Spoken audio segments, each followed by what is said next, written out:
tudo certo? Eu, Viviane Faria, estou aqui contigo para nós darmos início a um grupo de blocos aí de exercitação de gramática e interpretação de texto com foco na Secretaria de Educação do Distrito Federal, SEDF, perfeito?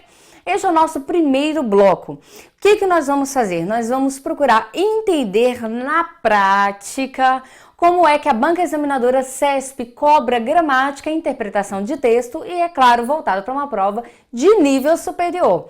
Brinquedo não, né? Então vamos começar nesse nosso primeiro bloco. Vai para o slide, façamos isso agora. Exercícios CESP, banca examinadora CESP.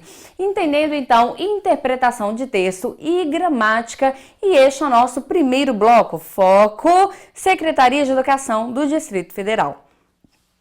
Muito bem, comecemos então com um texto que nós sabemos que é assim que eles funcionam. Vamos lá?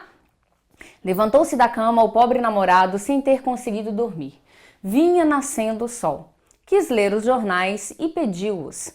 Já os ia pondo de lado por haver acabado de ler quando repentinamente viu seu nome impresso no Jornal do Comércio. Era um artigo a pedido com o título de uma obra-prima. Dizia o artigo: temos o prazer de anunciar ao país o próximo aparecimento de uma excelente comédia, estreia de um jovem literato fluminense de nome Antônio Carlos de Oliveira. Este robusto talento, por muito tempo incógnito, vai enfim entrar nos mares da publicidade e para isso procurou logo ensaiar-se em uma obra de certo vulto.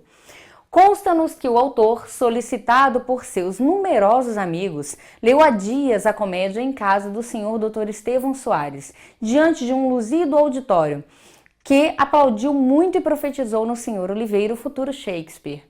O senhor Dr. Estevão Soares levou a sua amabilidade ao ponto de pedir a comédia para ler segunda vez, e ontem, ao encontrar-se na rua com o senhor Oliveira, de tal entusiasmo vinha possuído que o abraçou estreitamente, com grande pasmo dos numerosos transeuntes. Da parte de um juiz tão competente em matérias literárias, este ato é honroso para o senhor Oliveira. Estamos ansiosos por ler a peça do senhor Oliveira e ficamos certos de que ela fará a fortuna de qualquer teatro. Assinado, o amigo das letras. Como você pode verificar o finalzinho aí, a referência, Machado de Assis, A Mulher de Preto. A Mulher de Preto é um dos contos que compõe o livro de contos fluminenses, tá? O nome do livro Contos Fluminenses, que inclusive foi o primeiro livro de contos lançado por Machado de Assis. Perfeito? Dá uma olhada aqui. Estamos falando então da banca examinadora CESP, que sempre gosta de começar com aquele texto, né, para nós e subtrai dele várias questões. Ok, presta atenção numa coisa. É comum, o mais comum da banca é que ela coloque texto em prosa a colocar texto em verso. Então nós sempre esperamos mais. Realmente a quantidade de textos em prosa é muito maior que até hoje de textos em verso cobrado. Todavia, o texto em prosa ele pode ser um texto de caráter informativo, um texto de caráter literário. E desses dois, Viviane, qual que a banca mais gosta de cobrar? Texto de caráter informativo, dando predileção para dissertações. Ok? Então, realmente ela cobra mais dissertações, mas ela também vira e mexe, tá aí cobrando um texto literário, como é o caso desse daqui.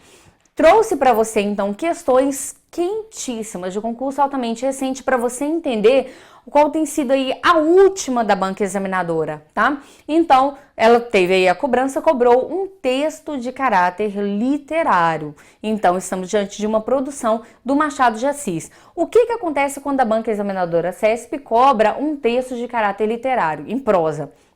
Quando a poesia é tranquilo, porque a poesia... Claro que nós temos poemas muito longos, mas a poesia, ela geralmente é menor quando eles colocam um trecho e você pode analisar aquilo dali exatamente que foi colocado. Mas quando nós temos um texto em prosa, eles tiram um excerto da produção, ou seja, um trecho, um pedaço, o que não nos faz entender a obra como um todo. E aí, a gente tem que saber a obra inteira? Não. Não, nós só temos que nos ater e prestar mais atenção àquilo que está escrito ali. É claro que se a pessoa já conhece, eu já conheço, eu conto a Mulher de Preto ali quando estava na escola, enfim, aí é claro que fica mais tranquilo para você analisar, para você interpretar.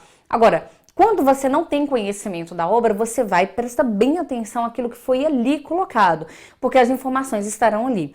Raramente eles colocam um excerto cuja obra você tem que conhecer toda, como eles já fizeram com Dom Casmurro, do mesmo Machado de Assis, e já fizeram com Vidas Secas, do Graciliano Ramos. Eles colocaram um excerto e fizeram uma cobrança, já fizeram cobrança generalizada sobre a obra como um todo, porque são obras clássicas, aquela que faz parte da obrigação de leitura de todo e qualquer cidadão brasileiro.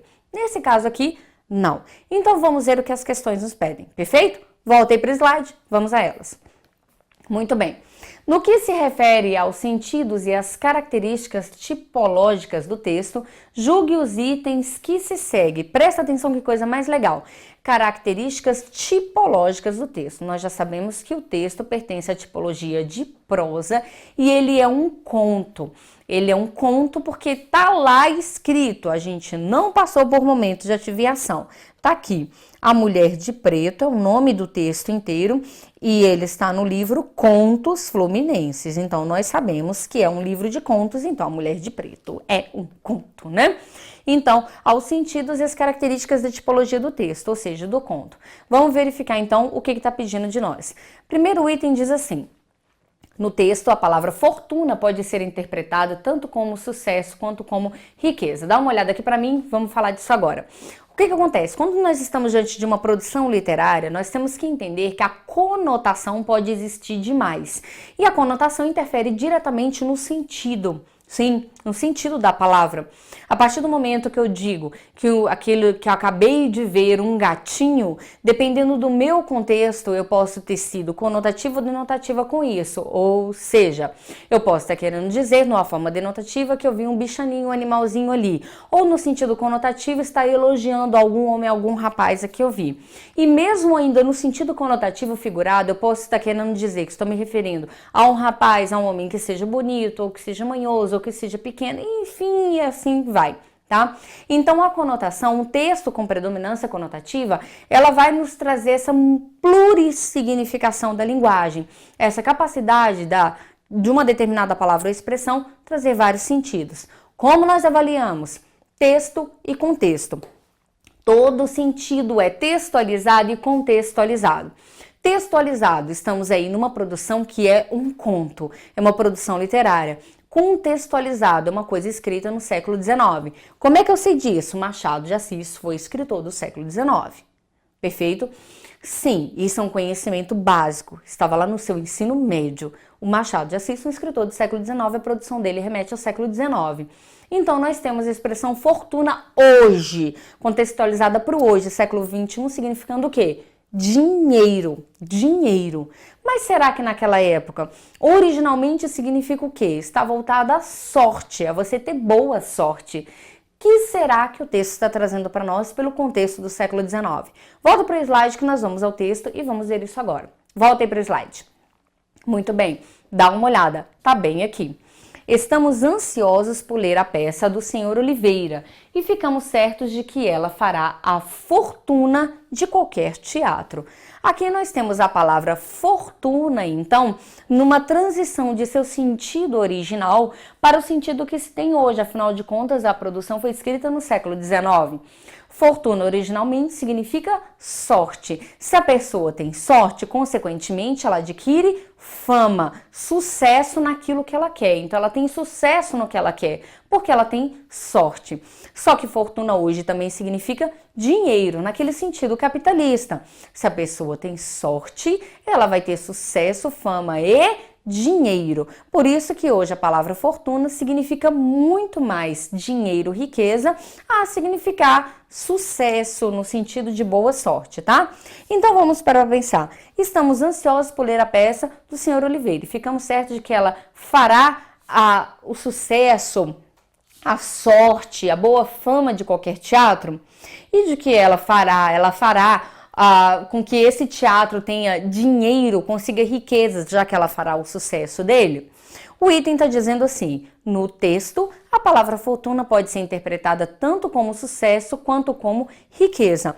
Então significa que eles estão dizendo que qualquer teatro que tiver ali apresentada a peça do Senhor Oliveira terá fama, terá sucesso, mas também terá dinheiro, arrecadará dinheiro? Sim, a produção literária traz sim esse sentido, pode significar qualquer um dos dois. Por essa razão, nós temos o item certo.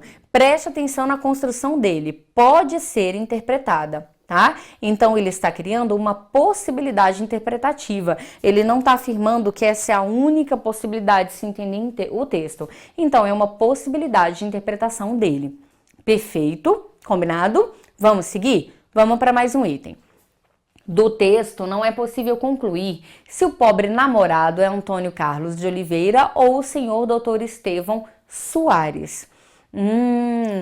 Do texto, não é possível concluir se o tal pobre namorado está entre aspas, porque está lá no texto. Venha a ser o Antônio Carlos de Oliveira ou o senhor Dr. Estevão Soares. Vamos voltar ao texto e ver esse tal do pobre namorado citado lá no começo. Olha só. Levantou-se da cama o pobre namorado sem ter conseguido dormir. Perfeito? E aí o texto vem dizendo, se você quiser dar uma pausa e reler, você vai verificar que realmente não tem como ter certeza se esse tal pobre namorado que acordou e pegou o jornal e foi ler, venha ser o Antônio Carlos de Oliveira que foi citado ou o senhor Dr. Estevão Soares que vem ser citado de novo. Olha só, senhor Dr. Estevão Soares, depois o senhor Oliveira de novo, o senhor Oliveira de novo vem a ser citado. Então são os dois únicos nomes que são citados no decorrer do texto. Mas não poderia ser um terceiro? Não, sabe por quê? Presta atenção aqui no que ele diz. Bem aqui, já os ia pondo de lado por haver acabado de ler quando repentinamente viu seu nome impresso no Jornal do Comércio. Então ele viu o nome dele impresso ali. Pelo nome dele que estava impresso, depois vem o artigo e o artigo cita quem? O Antônio Carlos de Oliveira e o senhor Dr. Estevão Soares, só cita esses dois. E você pode verificar que nesse excerto não dá para ter certeza qual dos dois está lendo. Quem é esse tal pobre namorado? Afinal de contas, tanto o Antônio Carlos de Oliveira como o senhor Dr. Estevão são elogiados o tempo inteiro, fala-se bem de ambos. Então, o que acontece? Não podemos ter certeza se de quem vem a ser esse tal pobre namorado que viu o próprio nome impresso no jornal, tá? Pelo trecho, não. Ah, mas eu li o conto. Então é diferente, nós estamos falando do trecho em questão. Perfeito? Não é possível, realmente não é possível concluir. Por essa razão, o nosso item está certo. Tranquilo? Vamos seguir. Item de número 3. Dada a assinatura O Amigo das Letras, é correto concluir que o trecho publicado no Jornal do Comércio é uma carta. Presta atenção. Nós temos a assinatura dele lá, o Amigo das Letras, isso é verdade. Então, por essa razão, como ele tem assinatura, nós podemos concluir, então, que venha a ser uma carta. Vamos verificar os indícios aí do nosso texto. Em primeiro lugar, dá uma olhada aqui, vamos lembrar comigo. Uma carta, vamos lá? Olho no olho. A estrutura de uma carta. A carta, quando ela é estruturada, ela traz assinatura? Sim, isso é parte obrigatória. Ah, mas aí nós temos um problema. Não é somente a carta que vem com assinatura. Nós temos várias outras produções que vêm, que imperam, que exigem a assinatura. Em princípio, nós teríamos o item errado. Quer dizer que só pelo fato de ter assinatura é carta, tá? Mas de qualquer forma, nós vamos voltar ao texto para que você tenha essa segurança para o julgamento do item. Combinado? Então, façamos isso. Volta aí para o slide. Texto. Aí está, o Amigo das Letras. Realmente vem com uma assinatura. Ai, que sensação de carta estudar. Pois é, ainda mais porque vem um apelido. Esse tal Amigo das Letras podendo ser o tal namorado ou não, né? Pois é. Enfim, ou até um terceiro, não é verdade? Até um terceiro. Mas, de qualquer forma, um terceiro que está aí a elogiar o doutor Estevão Soares, o senhor Carlos Oliveira e assim por diante. Mas, de qualquer forma, vamos olhar uma marca aí no texto que nos entrega e nos dá segurança quanto ao julgamento do item. Olha só, era um artigo a pedido com o título de uma obra-prima. Então, presta atenção, era um artigo. Qual o título? Uma obra-prima. Carta tem título? Não.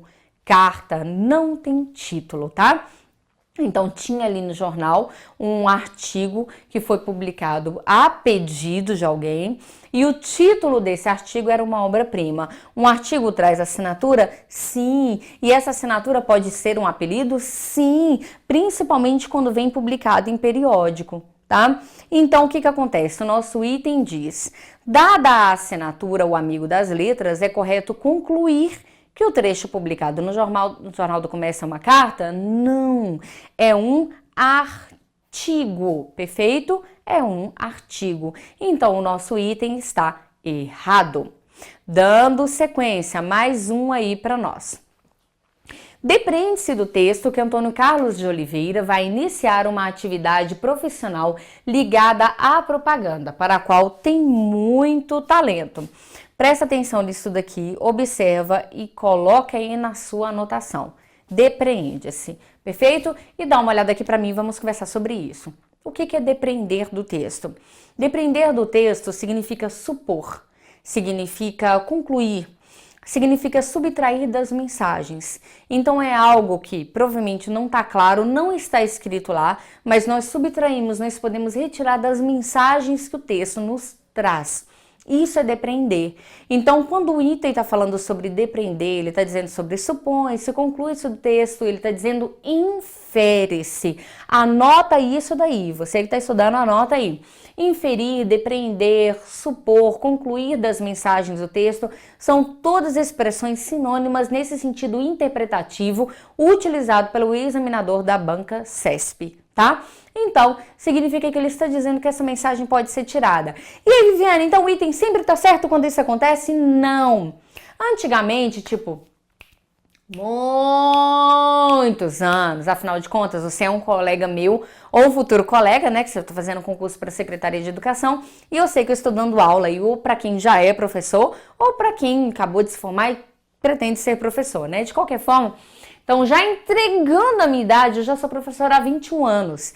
Então, nessa época, quando a gente verifica, antigamente, assim, uns anos, a banca examinadora CESP, quando ela colocava essas expressões infere-se, depreende-se, a chance do item estar certo era, assim, gritante, 99% de chance. Se tivesse que chutar, chuta no verdadeiro, que é a sua chance de acertar. Agora, não é assim, tá? Então, não tem mais, um macete, não. É realmente parar e analisar. Não tem. Desculpa, de verdade, se tivesse, falar-lhe-ia, tá? Mas não tem. Então, vamos voltar ao texto, vamos verificar? Volta aí para o slide, então. Reiterando, então, o nosso item diz, depreende-se, então, que Antônio Carlos de Oliveira vai iniciar uma atividade profissional ligada à propaganda, para a qual tem muito talento. Então, o texto está dando a entender que o tal senhor Antônio Carlos de Oliveira, o tal senhor Carlos de Oliveira, vai começar algo voltado à propaganda. A Viviane, não foi isso que eu entendi, não. Pois é, eu também não, mas vamos lá confirmar? Vamos lá. Olha só. O nosso trecho diz o seguinte: temos o prazer de anunciar ao país o próximo aparecimento de uma excelente comédia, estreia de um jovem literato fluminense de nome Antônio Carlos de Oliveira. Este robusto talento, por muito tempo incógnito, vai enfim entrar nos mares da publicidade. E para isso procurou logo ensaiar-se em uma obra de certo vulto. É por isso que eles falaram da propaganda, por questão da palavra publicidade, para ver se o leitor atento entendeu que, na verdade, publicidade significa que ele vai se tornar público, que ele vai aparecer a público, que o público vai saber, que as pessoas vão saber quem é ele, e não que ele venha mexer com publicidade, perfeito? Ainda mais porque, olha só, olha o que eu sublinhei para você, comédia, obra. Então, na verdade, o que ele fez foi uma produção teatral, ele fez uma comédia, uma obra de teatro, mas ele vai entrar nos mares da publicidade no sentido de que ele virá a público. E aí, perfeito, dá uma olhada aqui, presta atenção. Novamente, entender o texto e o contexto. A palavra no seu sentido textual e contextual, tá? Então, aquela época, a ideia de publicidade é tornar público, é vir a aparecer e não a de mexer com publicidade, que é tão voltada ao sentido atual, de lidar com propaganda, com veículos de informação. Olha a diferença. Presta atenção, quando você estiver diante de uma obra literária para analisar e interpretar, muito cuidado nisso daí, perfeito? Volta para o slide então. Vamos fazer o julgamento do item. Então, realmente não tem a ver. Olha a confirmação aqui no próximo slide. Presta atenção. Consta-nos que o autor, solicitado por seus numerosos amigos, leu há dias a comédia. Realmente é uma peça de teatro, tá? O senhor Dr. Estevão Soares levou a sua amabilidade ao ponto de pedir a comédia para ler segunda vez. E ontem encontrar-se na rua com o senhor Oliveira, de tal entusiasmo vinha possuído que o abraçou estreitamente com grande pasmo dos numerosos transeuntes. Então, se você continua a leitura do trecho presente aqui no conto, você verifica que realmente ele está falando de uma peça de teatro, que o nosso senhor Carlos de Oliveira vai entrar na vida do teatro. O senhor Oliveira está mexendo com comédia, com teatro. E o termo publicidade significa tornar público, ser conhecido pelo povo. Perfeito? Então, o item que diz, depreende-se do texto que Antônio Carlos de Oliveira vai iniciar uma atividade profissional ligada à propaganda, para a qual tem muito talento, nada a ver. Na verdade, o talento que eles ficam exaltando no texto sobre ele é o talento teatral, e o nosso item de número 4 está errado. Item de número 5 diz assim: no penúltimo parágrafo, a oração introduzida pela preposição por remete a uma ação anterior ao estado descrito na oração estamos ansiosos. Então quer dizer que por está falando de uma ação anterior, tá? Então presta atenção. A preposição por vai remeter a uma ação anterior ao estado descrito na oração. Estamos ansiosos, perfeito? Então, ele está querendo dizer que por marca algo que aconteceu antes de estarmos ansiosos. Vamos verificar se isso é verdade? Presta atenção aí, olha só. Estamos ansiosos por ler a peça do senhor Oliveira. Então, ele está querendo dizer o quê? Por ler a peça do senhor Oliveira, aconteceu antes de estarmos ansiosos. É isso que o item está dizendo. Presta atenção. Ok? Então, vamos lá. Estamos ansiosos por ler a peça do senhor Oliveira. Cuidado, esse por traz o sentido de para, ok? Estamos ansiosos para ler a peça do senhor Oliveira. Na verdade, é o contrário. A nossa ansiedade é anterior à nossa leitura. Nós estamos ansiosos porque nós queremos ler a peça, não o contrário. Ele está querendo dizer que nós lemos a peça e ficamos ansiosos. É isso que o item está dizendo. E não é verdade. Nós estamos ansiosos porque queremos ler a peça, tá? Então, este é o problema. Não é uma situação anterior porque a peça ainda não foi lida. Então, ela não é um acontecimento anterior. Ela é um acontecimento desejado, ansiado. Por essa razão, olha, presta atenção no item. No penúltimo parágrafo, a oração introduzida pela preposição por remete a uma ação anterior ao estado descrito na oração estamos ansiosos? Errado, item errado. E sim, na verdade, seria um estado, uma ação posteriormente, por ser ainda desejada, algo que ainda vai acontecer, algo que está sendo desejado. Perfeito? Dá uma olhada aqui. O que nós fizemos? Nós pegamos o texto e passamos pela parte interpretativa dele, que é assim que geralmente, na maioria das vezes, a banca examinadora começa. O que nós vamos fazer no nosso próximo bloco aí? Nós vamos verificar as questões gramaticais deste mesmo texto, tá? E nós vamos entender que há uma diferença. Presta atenção. Na parte de interpretação, você notou comigo quantas vezes nós tivemos que voltar ao texto? Muitas vezes. Então, nós voltamos ao texto muitas, diversas vezes. O que nós vamos fazer agora no próximo bloco na parte gramatical? Não, nós vamos voltar a determinadas linhas, trechos pontuados, definidos ali pelo examinador. Aí muda, só que aí nós vamos entender como a nossa querida banca examinadora cobra gramática. E para isso, espero você no nosso próximo bloco. Até lá!